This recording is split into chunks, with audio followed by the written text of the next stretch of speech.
Great question. Because, you would think that, of course, innovation should be doing more and better with less, right? Why would you do more with more or less with more, or even less with less?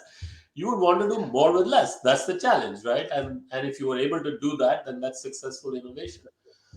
But unfortunately, particularly, I was saying, how I studied large Western corporations. What had happened over the 20th century was a dominant model had developed of innovation, which was very structured, quite expensive, involving a lot of people in big teams, often focused on pushing the technology frontier for the sake of doing that sometimes.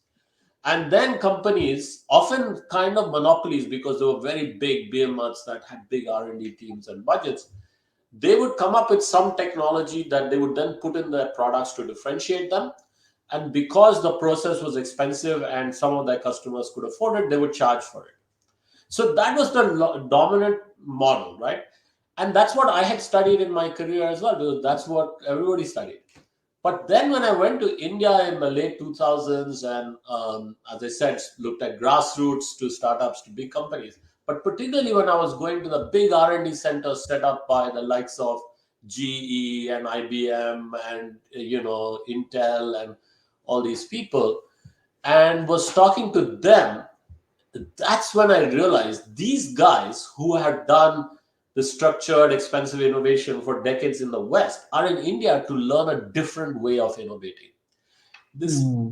idea that in countries like India, and of course in China, many emerging markets in Asia, Africa, Latin America, the economics are ulta, right? They're upturned. So in the West, you have a lot of affluent people potentially who can pay the margins for some new product, and then over time you might drop the price, right? And then you drop the price and then you sell it in emerging markets.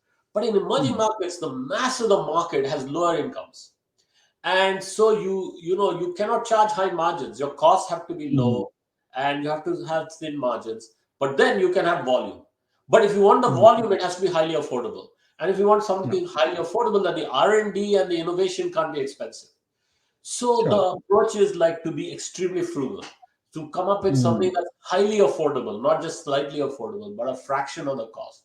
And to do that quickly because you have a lot of people and the economy is changing and growing fast, and to reach a lot of people as well.